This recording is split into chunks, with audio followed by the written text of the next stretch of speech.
साथियों, VS defence academy के channel पर आपका स्वागत है। और आज का विषय जो है बहुत महत्वपूर्ण विषय है। और ये विषय ऐसा है कि जो हर भारत के हर नागरिक के लिए इम्पोर्टेंट है।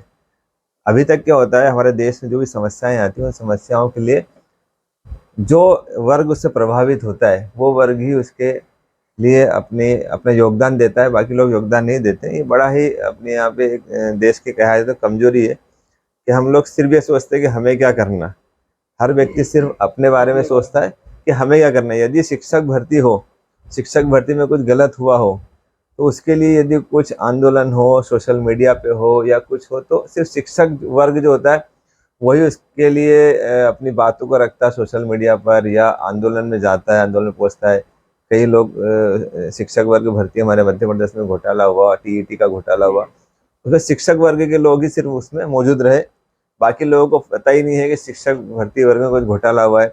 एमपी पुलिस की जब भर्ती का मामला एमपी में हुआ तो उसके अंदर आपने देखा होगा सर कि चंद लोग जो वहां पहुंचे, जिसमें 33% आरक्षण महिलाओं को नहीं दिया गया, भूतपूर्व सैनिकों को उसमें आरक्षण नहीं दिया गया। कुछ लोग उसमें वहां पहुंचे और कुछ लोगों को ही पता है कि मध्य प्रदेश में एससी पुलिस आरक्षक की भर्ती हुई है, जिसके अंदर आरक्षण को साइड में रख दिया गया। कैबिनेट के फैसलों को मान्य नहीं किया गया। 33% आरक्षण महिलाओं को हटा दिया गया, 10% आरक्षण भूतपूर्व सैनिकों को हटा दिया गया। टीईटी के पेपरों को जो है उसके फोटो वायरल हो गए। एक कॉलेज, जिस कॉलेज में ये नाम आया जहाँ से पेपर लीक हुआ, लेकिन ना मीडिया ने उसको बहुत ज्यादा अधिक दिखाया, ना किसी भारतवर्ष के किसी अन्य नागरिक को, मध्य प्रदेश के अन्य नागरिकों को उससे कोई सरोकार था। कोर्ट की शरण लेनी पड़ी, अभ्यर्थियों को कोर्ट की शरण लेनी पड़ी। ये विडंबना है। और मध्य प्रदेश के अंदर विशेष रूप से ये विडंबना है कि हमारा जो मध्य प्रदेश है, यहाँ के नागरिक, यहाँ के लोग जो हैं कभी स्ट्रगल नहीं किया। इतिहास हमारा बताता है कि हमारे आसपास के जितने भी राज्य हैं उन्होंने ही भारी आक्रमणकारियों से मुकाबला किया। यदि वो बाहरी हमारे सीमाओं से लगे राज्य भारी आक्रमणकारियों से हार गए तो हमने शहर से हार स्वीकार कर ली और उनकी जो भी जरूरतें थी वो उन्होंने हमसे बोला, इतने हाथी, इतने घोड़े, इतनी जेवरात दे दो। हमने उनको बोल दिया ठीक है, आप यहाँ से निकल जाओ, सामान ले जाओ। हमारे मध्य प्रदेश के निवासियों ने कभी भी किसी भी आक्रमणकारी से मुकाबला नहीं किया। वही कारण है हमने स्ट्रगल नहीं किया। आज बिहार में देखो, यूपी में देखो, जितने राज्य हैं वहाँ पे हर चीज का आंदोलन होता है। और वो पंजाब में किसान आंदोलन हुआ, हरियाणा में किसानों ने आंदोलन किया। सब लोग आंदोलन करते हैं, यदि उनको गलत लगता है आंदोलन करते हैं, उनको खिलाफ कोई फैसला लगता है आंदोलन करते हैं। बाकी लोगों को उससे फर्क नहीं पड़ता। लेकिन वर्तमान में जो मुद्दा है वह ज्वलंत मुद्दा है टीओडी का। इसके अंदर जो भी सरकार ने जो 4 साल की नौकरी का प्रावधान लेके आए हैं, इससे इंडिया के हर व्यक्ति को इसमें सम्मिलित होना चाहिए, क्योंकि कहीं ना कहीं युवा शक्ति जो है युवा है। और हम लोग एकेडमी चलाते हैं, हमारे पास जो बच्चे आते हैं उन लोगों की, उन बच्चों की जो समर्पण होता है, जो जुनून होता है आर्मी में जाने के लिए, और जो मेहनत करते हैं सर, उन लोगों का एक ही सपना होता है, सिर्फ आर्मी, सिर्फ आर्मी। और दो ही कारण मेरे को समझ में आते हैं, जज्बा और जरूरत।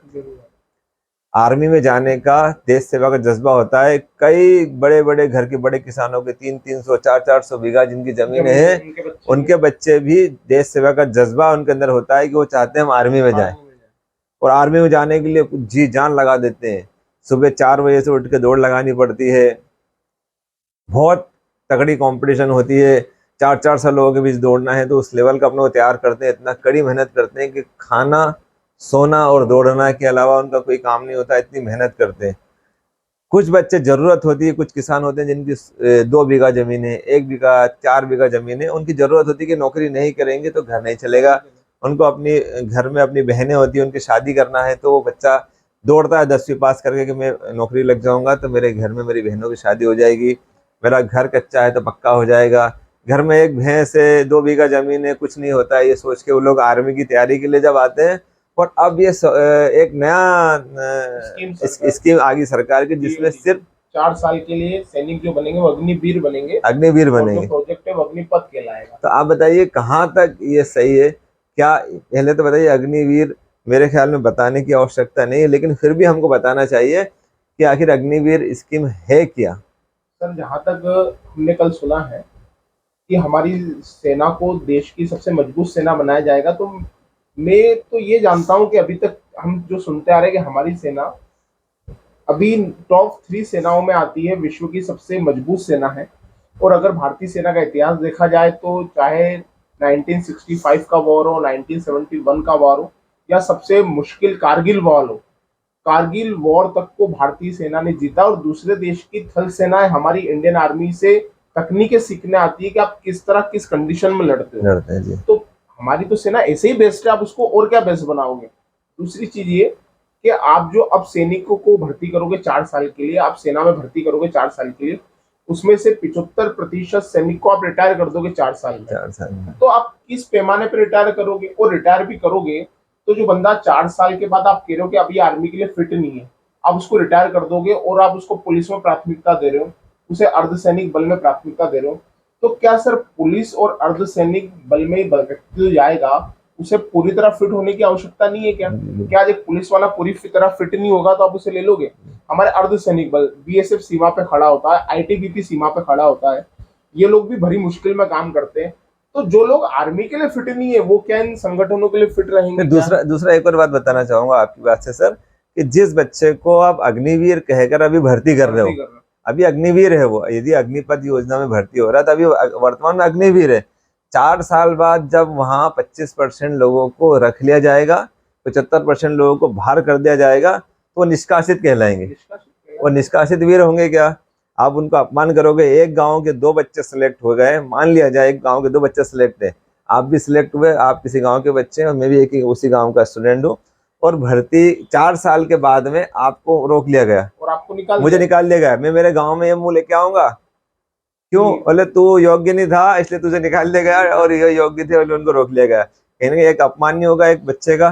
4 साल के बाद यदि उसको बाहर निकालेंगे तो निष्कासित कहलाएगा वो। और दूसरी चीज, आप ये अप्लाई उसकी इच्छा पे करते कि भैया अब ऐसी हम स्कीम ला रहे हैं कि जो बच्चा 4 साल में जाना चाहता है वो जा सकता है, इस शर्तों पे जा सकता है, हम नहीं करेंगे रिटायर। अगर वो जाना चाहता है कि मैं 4 साल के लिए भर्ती हो रहा हूँ, तो वो खुद ऐसा अपनी ज्वाइनिंग के समय लिखते थे कि सर मैं केवल 4 साल के लिए आया हूँ। पर सरकार इसको रेगुलर कर रही है। दूसरी हम जानते हैं कि इसकी पीछे शायद पेंशन का एक बहुत बड़ा मुद्दा हो सकता है कि सरकार को पेंशन नहीं देनी पड़ेगी। पर मैं तो ये जानता हूँ कि जो अभी आर्मी की ट्रेनिंग सर 9 महीने या 10 महीने के समथिंग ट्रेनिंग होती थी, अब शायद उस ट्रेनिंग को 6 महीने में कंप्लीट कर लिया जाएगा। 6 महीने में भारतीय सेना की ट्रेनिंग को वर्ल्ड की सबसे बेस्ट ट्रेनिंग कहा जाता है। अब वो 6 महीने में ट्रेनिंग कैसे कंप्लीट होगी? अरे हमारे जवान को पश्चिम बंगाल की सीमाओं पे दलदल में उसको ड्यूटी करना पड़ती, दलदली क्षेत्र में। इधर जाओ सियाचिन में तो बर्फ में करनी पड़ती है, इधर रेगिस्तान 48-50 डिग्री पे उसको सीमा पे ड्यूटी करना पड़ती है। और बताओ इतना स्ट्रॉन्ग सैनिक बनाया जाता है, 6 महीने बन जाएगा कि सीमाओं पे नौकरी कर लेगा वो? सरकार ये समझे कि हमारे यहाँ सेना का जो जज्बा है वो परमानेंट 15 साल तक जॉब करना चाहता है, वो देश की सेवा करना चाहता है। आपकी जो योजना है कि हमारी सेना यंग बनी रहे वो ठीक है, लेकिन जो 75% सैनिक आप निकाल दिए जाएंगे 4 साल में या वो छोड़ के चले जाएंगे, तो क्या हमारी देश की सेना सर उतनी एक्सपीरियंस रह पाएगी? क्योंकि 75% तो चले गए, तो ये एक्सपीरियंस आएगा कहाँ से? और आपने कारगिल वॉर देखा है, उसमें जो वॉर लड़ी गई उसमें सबसे ज्यादा एक्सपीरियंस सैनिक काम आया, आपको एक्सपीरियंस काम आया। तो एक्सपीरियंस तो रहेगा नहीं, वो एक्सपीरियंस 25% रहेगा। कहाँ पहले आपके पास 100% एक्सपीरियंस सैनिक हुआ करते थे और अब तो 25% ही रहेंगे आपके पास। सर दूसरी बात ये कि अभी एक्सपीरियंस नहीं रहेगा, तो एक 17.5 से 21 साल का जवान जब वो सेना के अंदर रहेगा, एक्सपीरियंस नहीं रहेगा उसको, तो वो जोश में ज्यादा रहेगा। हो सकता है उसका डिसीजन जो है युद्ध क्षेत्र में गलत डिसीजन हो जाए। एक एक्सपीरियंस जिसको होता है वो डिसीजन लेता है तो किस तरह से सामने वाले से लड़ना है, हमें पाकिस्तान से लड़ाई करना है, हमें चाइना से लड़ाई करना है, हमें बांग्लादेश से लड़ना है, फुल टाइम हम घिरे रहते हैं। और हमारे सैनिक यदि जोश में नया लड़का रहेगा 21-22 साल का, पता हो सकता है कि वो कोई गलती हो जाए उससे, क्योंकि युद्ध क्षेत्र में भी क्या होता है कि डिसीजन मेकर होना चाहिए कि आपको किस परिस्थिति में क्या डिसीजन लेना है। ऐसा थोड़ी के बस उठाई बंदूक और गोली चला देना है उसको, अपने आला अधिकारियों से संपर्क करके डिसीजन लेना है। दूसरा कि सर आपने कहा कि ये पेंशन का हो सकता है, तो पेंशन सिर्फ हमारे देश के सैनिकों की बंद होगी। आप एक माँ से पूछिए, यदि उसका बेटा आर्मी में भर्ती होता है और उसको जम्मू कश्मीर में पोस्टिंग मिलती है, पश्चिम बंगाल की बॉर्डर पे पोस्टिंग मिलती है, उसको सियाचिन में नौकरी मिलती है, जाके पोस्टिंग मिलती है, तो घर वाले दिन रात दुआ करते हैं कि हमारा बच्चा सलामत रहे। वो इतना त्याग परिश्रम करते हैं, 4 साल के लिए पहुंचाएंगे तो 4 साल में उनको लगेगा पता नहीं जिंदा भी आएगा कि नहीं आएगा। अरे 4 साल में क्यों, आप उसको यदि इतना परिश्रम करता है, इतना त्याग घर वाले करते हैं, तो उसकी इच्छा के अनुसार जो 15-16 साल का आपका पहले का नियम था वही लागू करें। और एक और सब गलत जो और पेंशन सर, पेंशन, नेताओं की पेंशन, यदि पार्षद का चुनाव जीता वहां की पेंशन, विधायक का जीत गया वहां की पेंशन, सांसद का जीत गया वहां की पेंशन, 3-3 पेंशन उसको मिलेगी। वहां कोई पेंशन में संशोधन नहीं किया सरकार ने। पेंशन बंद हो जाए, मतलब 4 साल का पेंशन बंद हो जाए। हाँ, 4 साल के बाद पेंशन। आपको ये करना चाहिए कि भैया अगर जो व्यक्ति 4 साल के लिए लेना चाहता है वो 4 साल के लिए आए, हम स्वागत करते हैं। 75% को हम 4 साल में बाहर करेंगे, ये गलत है। हम बाहर कर देंगे। हम हमारा मापदंड होगा कि आप इस योग्य हो, 4 साल के बाद आप योग्य हो या नहीं हो। आप अयोग्य हो, इसलिए आपको सेना से निष्कासित कर दिया जाता है। और ये कहीं ना कहीं एक युवा का बड़ा अपमान होगा, या अपने गांव में, अपने शहर में जब लौट के आएगा उसे अपमानित महसूस होगा, और लोग बोलेंगे कि अग्निवीर, निष्कासित वीर। तो ये योजना में कहीं ना कहीं बहुत बड़ी कमी सरकार ने की है। सरकार को सोचना है इस मेले में, सरकार इस तरह सोचे कि 4 साल का वो खुद अप्लाई ना करे। हाँ, वो ये सोचे कि भैया जो आना चाहता है 4 साल के लिए वो 4 साल के लिए, बाकी जो पूरा समय करना चाहता है 15 साल करना चाहता है वो 15 साल करे। सरकार इस ओर सोचे, क्योंकि युवाओं के हित प्रभावित हो रहे हैं। युवाओं से भी हम ये कहना चाहते हैं कि आप पैनिक ना हो, किसी भी तरह का हिंसक प्रदर्शन बिल्कुल ना करें, हिंसक प्रदर्शन ना करें। साथ में अभी हमने सुनने में आया सर, कल 40-42 बच्चों ने सुसाइड कर लिया है। बिहार में सर तोड़फोड़ हो रही है। ये हमारा देश है, हमारा देश है, हमारे देश की संपत्ति, हमारी संपत्ति है। और हिंसक ना हो, शांतिपूर्ण तरीके से अपना आंदोलन करें, प्रदर्शन करें। गृह मंत्री जी, रक्षा मंत्री जी से समय लें, जो वहाँ के आसपास के लोग हैं, रक्षा मंत्री जी से मिलने के लिए समय लें। अपने यहाँ के जनप्रतिनिधियों को पकड़िए, अपने सांसद को पकड़िए, अपने विधायक को पकड़िए, उनको ज्ञापन दीजिए कि हम इससे इत्तेफाक नहीं रखते। आप जनप्रतिनिधियों को, आप आमरण अनशन पे बैठिए, आप भूख हड़ताल पे बैठिए, पर जो सड़कों पर आकर तोड़ फोड़ आगजनी कर रहे हैं, ये बिल्कुल नहीं करना चाहिए। क्योंकि आपको आम नागरिक का साथ नहीं मिलेगा। आम नागरिक, पूरे देश का जो नागरिक है वो आपके समर्थन में नहीं आएगा। क्योंकि उसको यदि आपने रोड जाम की, तो सड़क पे जो लोग जाने आने वाले हैं, कोई बीमारी में जाता है, कुछ जरूरी काम से जाता है, यदि आपने चक्का जाम किया, वो परेशान होंगे, तो वो आपके खिलाफ हो जाएंगे। आप किसी भी कंडीशन में चक्का जाम ना करें, किसी भी कंडीशन में वाहनों को आग ना लगाएं, तोड़ फोड़ ना करें।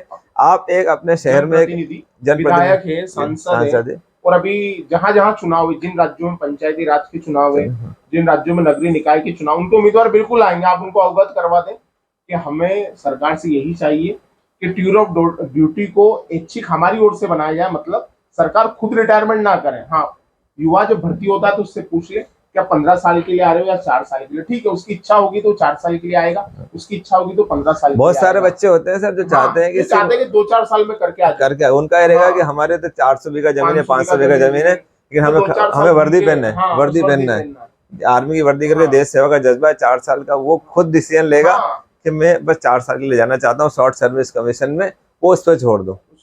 वो देखिए, सरकार ने अभी तक सर अगर देखा जाए राष्ट्र के मुद्दों पर, जैसे सर्जिकल स्ट्राइक का मुद्दा हो, सरकार ने सर्जिकल स्ट्राइक का मुद्दा हो या बालाकोट स्ट्राइक का मुद्दा हो, सरकार ने हमेशा राष्ट्रवादिता के अगर कहा जाए डिसीजन लिए हैं पहले, तो ये डिसीजन भी हम उम्मीद करेंगे सरकार बदलेगी राष्ट्र हित में, और राष्ट्र हित में इसको बदलेगी और टूर ऑफ ड्यूटी को अनिवार्य नहीं करेगी। वो केवल बच्चों की तरफ से होगा कि कौन बच्चा कितने साल के लिए आना चाहता है। और दूसरी चीज, जो सर 1-2 साल पहले भर्ती हुई थी, सैनिक भर्ती हुई थी, उसका एग्जाम होना चाहिए। उन बच्चों की क्या गलती कि उनके एग्जाम अब रद्द कर दिए गए। उन बच्चों ने इंतजार किया है और उनके इंतजार को सफल बनाना पड़ेगा, उनकी एग्जाम आपको लेनी पड़ेगी। दूसरी चीज सर, 2 साल के कारण ये जो प्रोजेक्ट था 2 साल का, इस दौरान कई बच्चे ओवर एज हो गए। उनको एक मौका सरकार जरूर दे, जो बच्चे ओवर एज हुआ एक मौका जरूर दे। सारे बच्चे उम्मीद कर रहे थे कि हमारी सरकार राष्ट्रवादी सरकार है, हमारी सरकार जो सैनिकों की भला करने वाली सरकार है, हमारी सरकार सैनिकों का बहुत सम्मान करती है, तो हमारी सरकार जो है 2 साल छूट देगी। हर बच्चा इसी उम्मीद में था, हम भी उम्मीद कर रहे थे कि सरकार 2 साल बढ़ाएगी। हम हर बच्चे को बोल रहे थे बेटा 2 साल बढ़ा सकती है सरकार, क्योंकि कहीं ना कहीं उस चीज को जानती है कि 2 साल से वैकेंसी नहीं है, आप लोग तैयारी कर रहे हैं। सरकार ने 2 साल तो नहीं बढ़ाए, उल्टा जो बच्चे मेहनत करके फिजिकल पास करके बैठे थे, 2 साल से पढ़ाई कर रहे थे, उनकी भी एग्जाम को रद्द कर दिया है। हम इसका विरोध करते हैं, कतई समर्थन नहीं करते, सरकार से निवेदन करते हैं कि उनकी परीक्षा ले, जिन्होंने 2 साल पहले भर्ती रैलियों में परीक्षा दी थी। और दूसरी चीज, अग्निवीर को अनिवार्य ना बनाया जाए, इसे एक प्रोजेक्ट तौर पे लिया जाए, लेकिन अभ्यर्थी की तरफ से कि वो 4 साल के लिए आना चाहता है या 15 साल के लिए, तो ये अनिवार्य ना किया जाए और सरकार इस ओर सोचे, क्योंकि इससे युवाओं में आक्रोश बढ़ता जाएगा। हम युवाओं से भी अपील करते हैं कि आप जन समुदाय को अपने साथ जोड़ें, आप विधायकों से मिले, आप सांसदों से मिले, आप तोड़फोड़ ना करें, आप आगजनी ना करें, किसी भी हिंसक प्रदर्शन में आप शामिल ना हो, किसी के बहकावे में ना आए और शांतिपूर्ण तरीके से आंदोलन करें, तभी आपका आंदोलन सफल होगा। पूरा वीएस डिफेंस एकेडमी परिवार आपके साथ है, लेकिन आपका आंदोलन शांतिपूर्ण होना चाहिए। मैं भी यही कहना चाहूंगा सभी बच्चों से कि जैसा कि सर ने पहले कहा, आपको आम नागरिक को यदि साथ में लेना हो तो इसका प्रदर्शन हिंसक नहीं होना चाहिए। साधारण, हमारा देश के लोग आर्मी से बहुत प्यार करते हैं, आर्मी से प्यार करते हैं, बहुत जल्दी जुड़ेंगे, वो जल्दी जुड़ेंगे। आपका आर्मी के प्रति उनके मन में जो एक भावना है कि आर्मी का बच्चा बहुत मेहनत करता है और वहाँ देश की सेवा जो कर रहे हैं, बहुत त्याग करके कर रहे हैं, और हमारे देश जो टिका हुआ है, हम लोग चारों तरफ से खतरों से घिरे, इधर बांग्लादेश, इधर पाकिस्तान, इधर चीन, नेपाल से भी चल रहे हैं। तो कहीं ना कहीं हम लोगों को आर्मी के प्रति बहुत ज्यादा लोगों में अच्छी भावना है। लेकिन यदि आप लोगों ने आगजनी, तोड़ फोड़, चक्का जाम किया तो आपसे आम जन नहीं जुड़ेगा। और यदि आप चाहते हैं कि सरकार आपके इस डिसीजन को चेंज करे, तो आपको देश के हर आम जन को कन्विंस करना पड़ेगा, समझाना पड़ेगा, उनको जोड़ना पड़ेगा कि हमारे साथ गलत हो रहा है, सैनिक के साथ गलत हो रहा है। तो आप इस तरीके को शांतिपूर्ण तरीके से, जैसे सर ने बताया कि जो भी आपके शहर में, आपके क्षेत्र में विधायक है, सांसद है, पार्षद है, उनसे मिलिए और शांतिपूर्ण तरीके से कई मैदान जो जहां आप दौड़ लगाते हैं वहीं पर आप भूख हड़ताल पे, आमरण अनशन पे बैठिए। आपसे जनप्रतिनिधि मिलने के लिए आएगा और मीडिया आपसे मिलने के लिए आएगी। किसी भी कंडीशन में आप लोग अपने माता पिताओं के करोड़ों अरबों रुपए से ज्यादा कीमती हैं। आप कोई ऐसा फैसला ना ले कि जिससे कि मैंने सुना है कल 40-42 बच्चे सुसाइड कर लिया। अरे भाई, नौकरी के अलावा भी जिंदगी है। आपके माता पिता के लिए आप ज्यादा कीमती है, नौकरी कीमती नहीं है। जिन बच्चों ने ऐसा फैसला किया है, जिन लोगों ने कल जो किया है बहुत गलत किया है, हमारी भावना आहत हुई, हम दुखी हैं। किसी घर का एक लाल जो है, कल कई बच्चे, अब यही माना जाए, उनको तो इस अग्निवीर योजना के विरोध में हम शहीद बोलेंगे, कल जो शहीद हुए हैं। लेकिन और इस तरह से नहीं होना चाहिए। कहीं आगजनी में, कहीं तोड़फोड़ में, कहीं और किसी बच्चे को पुलिस के द्वारा फायरिंग हो जाए, पुलिस के द्वारा मारपीट में, या आपसी किसी घटना दुर्घटना में ऐसा ना हो कि और कोई हमारे बच्चा, हमारा जो दौड़ने वाला युवा है, वो आहत हो जाए, हाथ पैर टूट जाए या जान चले जाए। बिल्कुल नहीं करना है। सभी से निवेदन करते हैं, सभी एकेडमियों से, जितने भी लोग कोचिंग चलाते हैं या लोग सेल्फ दौड़ते हैं, वो लोग जल्द से जल्द अपना हित ना देखें, कोचिंग एकेडमी अपना हित ना देखें, बच्चों के साथ खड़े रहे और सरकार से कहे कि नहीं आ रहा, हम इस मामले पे आपके साथ नहीं है। इस अग्निवीर योजना को रेगुलर टर्म पे लागू ना किया जाए। बच्चे के तौर पे इच्छी के जो युवा 4 साल के लिए आना चाहता है वो 4 साल के लिए, और जो पूरा करना चाहता है वो पूरा करे, इस तौर पे लागू किया जाए। तो टीओडी का हम समर्थन नहीं करते। हम सरकार से रिक्वेस्ट करते हैं कि सरकार इस फैसले पे पुनर्विचार करेगी और इसे चेंज करेगी, और जिनकी परीक्षा रद्द कर दी गई है उन युवाओं की परीक्षा होगी। और यही अंत में कहना चाहेंगे कि बहुत जल्द अभी YouTube चैनल पर जितनी भी अकेडमियां इस तरह की वीडियो बनाकर विरोध कर रही है, जल्दी कोई बड़ी अकेडमी इसके अंदर नेतृत्व करेगी और एक दिन डिसाइड होगा 2-4 दिन के अंदर या कल परसों में कि किस दिन आपको शांतिपूर्ण मार्च करना है या आंदोलन करना है, या आपको बैठना है। आंदोलन हिंसक नहीं होना चाहिए, उग्र नहीं होना चाहिए। बच्चे 18-19 साल के बच्चे, इन लोगों के मन में बहुत आक्रोश है। तो सभी लोगों को इनको समझाना है कि हमें हमारे देश का विरोध नहीं करना है, हमारी सरकार को समझाना है। और मैं उम्मीद करता हूँ हमारे माननीय प्रधानमंत्री जी इस चीज़ को समझेंगे, भावनाओं को समझेंगे। युवा देश बनाना चाहते हैं, युवाओं के हित को समझेंगे और जरूर हमारी बात को समझेंगे। हम लोग सब इकट्ठा हों और जल्दी आपको बताएंगे कि हमें कहाँ इकट्ठा होना है, कैसे इकट्ठा होना है। और कुछ बोलना चाहेंगे सर आप? बस यही कहना चाहूंगा कि आप विरोध प्रदर्शन जरूर करें, लेकिन विरोध प्रदर्शन शांतिपूर्ण होना चाहिए, नेतृत्व अच्छा हो। केवल नेतृत्व, अकेडमिया भी आएंगी कहीं तो वो अकेडमिया इसलिए नहीं आए कि मेरा प्रचार हो, अपना प्रचार के लिए ना है। और वहां पर जो है अपने चलाने चक्कर में, जैसे अभी हमने सुना था कि इसके पहले आंदोलन हुआ दिल्ली में, भर्ती को लेकर गुट बन गए, एक जंतर मंतर बैठा है, एक वहां बैठा है। तो बहुत ज्यादा विभाजन नहीं होना चाहिए, क्योंकि इसके पहले आप लोगों ने सिर्फ अपनी राजनीति करने के लिए ये आंदोलन किए। अभी हमें राजनीति नहीं करना है, ना गुटबाजी करना है, बच्चों के साथ खड़े होना है, बच्चों को आगे खड़ा करना है। और नेतृत्व और बच्चे ही करेंगे, कोई कोचिंग संचालक नेतृत्व नहीं करेंगे। हम लोग सिर्फ नियंत्रण के लिए जाएंगे कि बच्चा हिंसक ना हो जाए, बच्चा जो आपस में ना झगड़ ले, कुछ ऐसा गलत ना कर दे जिससे कि गलत संदेश चले जाए। सिर्फ इसलिए हम लोग आपके साथ में रहेंगे और जो भी जरूरतें रहेगी बच्चों के खाने पीने से लेकर जो भी उसके लिए जो योगदान अकेडमी दे सके, अकेडमी वो दे और शांतिपूर्ण अपने अपने इलाकों में आंदोलन करे। मिलते हैं आपको नेक्स्ट वीडियो में। जय हिंद, जय भारत।